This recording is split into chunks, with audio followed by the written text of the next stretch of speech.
Good afternoon, everybody. Happy Friday. As you all know, the President is currently undergoing his routine and long-scheduled physical at Walter Reed Medical Center, and we will have a readout from the White House physician. Last night, Casina Carolina arrived back safely in the United States after being detained in Russia for more than a year. Since Inauguration Day, President Trump and his team have secured the release of more than 40 detained Americans abroad. This is more than half of the number of Americans released by Joe Biden in 4 years, and President Trump has brought these Americans home in 80 days. This administration will continue to work hard to bring Americans home from around the world. As I've said before, and I will say it again today, everybody in this room has access to the most transparent and accessible president in American history. The cabinet meeting yesterday was further proof. President Trump asked each secretary to provide an update to all of you in the media on the critical work they are doing at their respective agencies to deliver on his agenda. And according to new reporting from the Washington Times, who I believe is in this room today, President Trump answered nearly 100 questions from the press, all of you, during his first 3 open press cabinet meetings this year. That's nearly 20 times the number answered by Joe Biden in cabinet meetings during his entire 4 years in office. In more excellent economic news that was released yesterday, the Consumer Price Index report showed inflation fell to 2.4% in March, smashing expectations for the second straight month in a row. This marked the first drop in consumer prices dating all the way back to the COVID pandemic. Prescription drug prices saw the largest monthly decline on record. Prices for airfare, used vehicles, and car insurance all decreased as well. And energy prices fell 2.4% in March, driven by plummeting gas prices around the country. Also yesterday, House Republicans answered President Trump's call to move forward the budget resolution and officially set the stage for the passage of one big, beautiful bill. The American economy will boom after this bill is passed and the rest of the president's pro-growth agenda goes into effect. The largest tax cuts and deregulation in history, coupled with our energy industry unleashed and renegotiated trade agreements that put America first, are the ultimate formula to usher in the golden age of America. On that note, more than 75 countries have now reached out to the Trump administration, eager to address the trade issues that have exploited America and hurt our workers in the process. The phones have been ringing off the hook to make deals, and these countries wisely heeded President Trump's warning not to retaliate, and as a result, they were rewarded with a 90-day pause and substantially lower reciprocal tariff rates during this period so potential solutions can be achieved. Past presidents just willingly accepted the failed status quo on trade that ripped off our workers and our companies. But that's not who this president is. He creates his own leverage and negotiates deals better than anyone else who has sat in the Oval Office before him. And that process is currently underway. On another matter, the deadline for registration under the Alien Registration Act is today. All foreign nationals present in the United States longer than 30 days must register with the federal government. Failure to comply with this is a crime, punishable by fines, imprisonment, or both.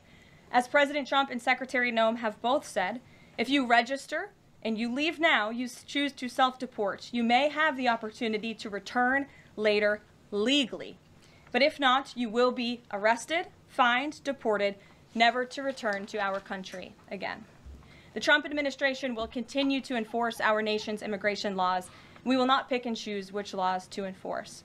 We must know who is in our country for the safety and the security of our homeland and for all American citizens. I also have a note from the First Lady to share with you on this Friday. On Tuesday this week, First Lady Melania Trump celebrated the advancement of the Take It Down Act in the House Energy and Commerce Committee. The important legislation passed the committee with bipartisan support, and as you may remember, the President talked about this bill in his address to a joint session of Congress last month. The First Lady remains dedicated to her championing child well-being, ensuring that every young person can thrive, and of course, championing her Be Best agenda. We urge Congress to swiftly pass this important legislation. Here in our new media seat today, we have Jordan Berman. Jordan is a social media content creator and influencer and a lawyer who grew up following breaking down the news from a neutral perspective. Jordan is the host of her own podcast called Unbiased Politics, where she dissects the top stories from the week from a legal perspective. Jordan focuses on bringing back real journalism from a nonpartisan perspective and has mastered explaining complex legal decisions to a mass audience in the short-form context. Her two biggest platforms are TikTok and Instagram, where she has roughly 500,000 followers on each. With that, please kick us off, Jordan. Thank you. As you know, yesterday the House passed the SAVE Act, and many married women, soon-to-be married women, are concerned that the new voter ID requirements may inhibit their access to the polls. What assurances can you give women voters in America to ease their concerns? Sure. Well, the SAVE Act, as you mentioned, was passed by the House yesterday. This is the Safeguard American Voter Eligibility Act. I believe I'm getting that correct. And this act is a common sense measure. It would require proof of citizenship for voting in our elections. The Democrats have been fear-mongering about this bill, have been saying that married women, if their name has changed, they didn't change it on their identification, would not be able to vote. That is complete fallacy. There are outlined in the bill about how to avoid that. The president very much supports a common sense solution to ensuring that only citizens can engage in our elections. This is critical to improving the integrity of our elections and also the trust that American citizens need to have in our electoral process. So the president supports this bill, and that is a myth that has been proven wrong by the text of this bill. And I believe some of the co-sponsors of the bill have been very vocal in addressing that. And certainly I myself, as a married woman, would not stand before this podium if the president did not support such a common sense measure. Thank you. For my next question, I actually want to give a voice to the American people. I sourced a question from one of my listeners. Her name is Bryn. She is from Oregon. And she asked, what, if any, plans do you have, the administration, for the money that will be generated by tariffs imposed on foreign goods? How will the administration facilitate the development of American industries when many critical components, labor, parts, etc., are much cheaper and more feasible from foreign entities? It's a great question from your listener, and I want to thank her for submitting it to you to ask. That's the part of the new media seat, is so that everyday Americans across the country have a voice in this room. So thank you again for being here. Thanks for the question.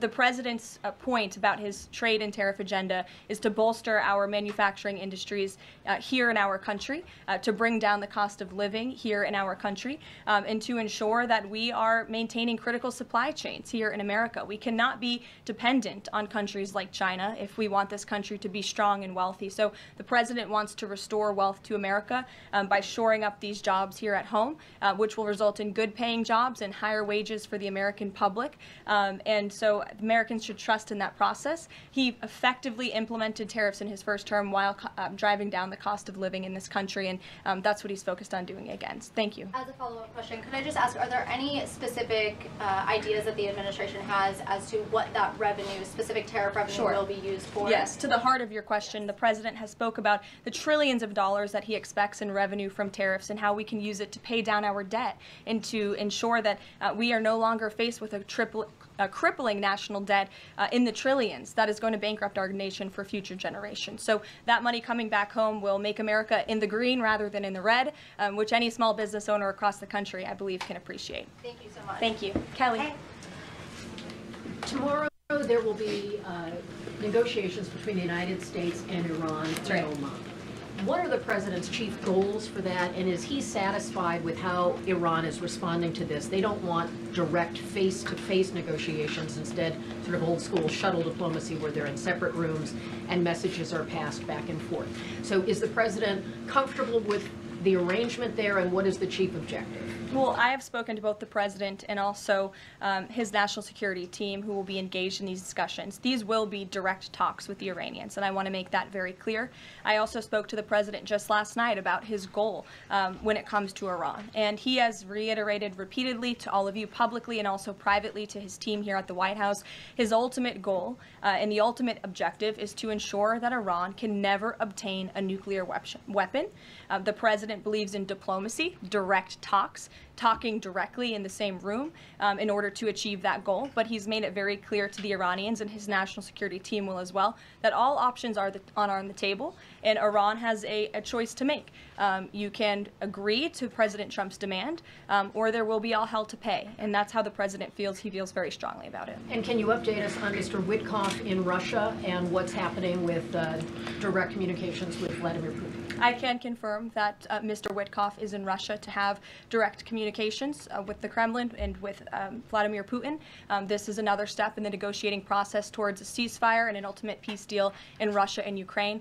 As these negotiations are ongoing, I obviously will not get ahead of the president or his team, but I think the president has been quite clear that he's been continually frustrated with both sides of this conflict, and he wants to see this fighting end. He wants the war to end. We believe we have leverage in negotiating a deal, to a peace deal, and we're going to use that leverage, and the president is determined to see this through. Sure. Thanks, Caroline. President Trump has said China wants to make a deal on tariffs. The president says he has a great relationship with Chinese President Xi. He's willing to speak with him directly. Why doesn't the president just pick up the phone and get this ball going? All of the things the president just said are true.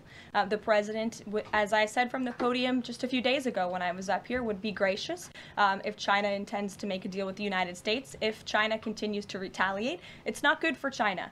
The United States of America is the strongest, best economy in the world, as evidenced by the more than 75 countries who have called the administration immediately to cut good deals. So the president wants to do what's right for the American people. He wants to see fair trade practices around the globe, and that's his intention and his goal. So is he waiting for China to make the first move here? I'm not going to comment on communications that are happening or may not be happening, or either way. We'll leave it to our national security team to get these discussions underway. And as always, in the effort of transparency, we will provide updates moving forward. But the president has made it very clear he's open to a deal with China. Why is he optimistic that China's going to make a deal, or wants to make a deal? If they're not talking, where's that optimism come from? He's optimistic.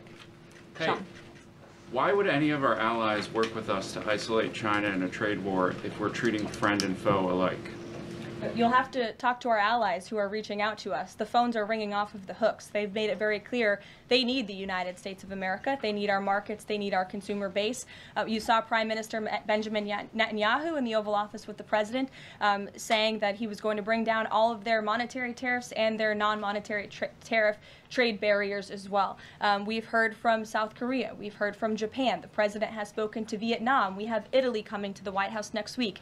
There's a reason for that, Sean, and it's because they need the United States of America and our business model and our markets to survive, and the president is using that leverage to our advantage. Michael. Hey, thank you, Caroline. Two-part question. China. Beijing says it will simply ignore any further tariff escalations from the U.S. Does President Trump see this as China backing down? And as a follow-up to that, what do you say to people like Shark Tank's Kevin O'Leary who say, you guys simply haven't tariffed China enough? Look, the tariff rate on China remains where it was yesterday, at the 145% level. The president made it very clear when the United States is punched, he will punch back harder. And he hopes to make a deal that benefits the American worker and our companies that have been ripped off for far too long. And he's finally taking bold and courageous action to do that. You know, taking on China is, in the terms of trade and tariffs, is something that both Democrats and Republicans alike have spoken about for decades. President Trump is finally doing it. Caroline, real quick, the president of El Salvador is coming to the White House on Monday. Does President Trump want him to bring Kilmar Abrego Garcia with him?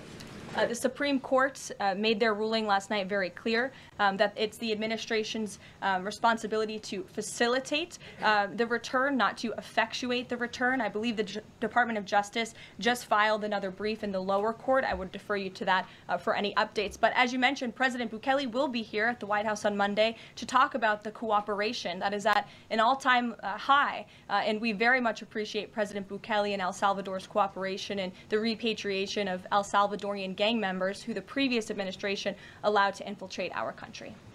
Sure. Thank you very much, Caroline. The president spoke quite highly of the great relationship that he has with the Turkish president. We know that the president might be heading off to the Middle East very soon. Is he planning to meet with the Turkish president, either here in the White House or in Turkey? any plans? I don't have any details about the president's overseas trip other than to say he was surely going to Saudi Arabia. There could be more countries as part of that trip. We're working on the details, and as I've said repeatedly, we will provide the details of that trip as soon as possible. A trip to Turkey, or his invitation to the Turkish president, is under consideration? I'm not going to comment on the details of the trip, but once they're confirmed, I will certainly let you all know. Yes, Stephen. Thank you, Caroline. I'd like to ask you about presidential health and also about tariffs. On presidential health, are there plans for the president's physician to come here and take our questions? And also, President Trump repeatedly makes remarks about the former president's health. Is he considering using his executive powers to bring any greater transparency there? As I have said, the president is undergoing his long-scheduled physical. It's a yearly physical that every president receives, and we will provide an update on that by the president's physician as soon as we possibly can. And about the former president and transparency regarding his health, are there... Well, I can tell you there was certainly a lack of transparency from the former president, from the entire former administration, and frankly, a lot of people in this room when it came to the health and the competence of the former president of the United States, Joe Biden. There was one of the greatest cover-ups and frankly political scandals this nation has ever seen. It's been unraveled in some recent books that are being written by journalists who engaged in that cover-up and scandal, which is quite ironic. But this president is clearly committed to transparency. You in this room see him and hear from him on a daily basis. You in this room know from covering him, it's hard to keep up with him. He is a machine working around the clock every single day. And the physician, after today's physical, will provide an update on the report in the effort of transparency. If I could ask about tariffs, there have been big swings this week in the Treasury bond yields. There's a theory that it might be because of China dumping these as leverage, driving up costs for U.S. loans like mortgages. Does the White House have evidence that this is in fact a result of Chinese dumping, and if so, is there a message on that? Not to my knowledge, but I would check in with the Treasury Department on that. I can tell you I know our Secretary of Treasury, Scott Bessent, is keeping a very close eye on the bond market. He spoke about it at the White House this week, and I know he's keeping his eyes on it day to day. Ed. Thanks. Thank you, Caroline. So the administration, I have an administration source who's telling me that we're weeks away from the first deal with the country over tariffs. Where is the administration? How soon can we see that? And what country is that first one? I won't reveal or get ahead of our trade team as these negotiations are obviously ongoing, but I can tell you very good progress has been made.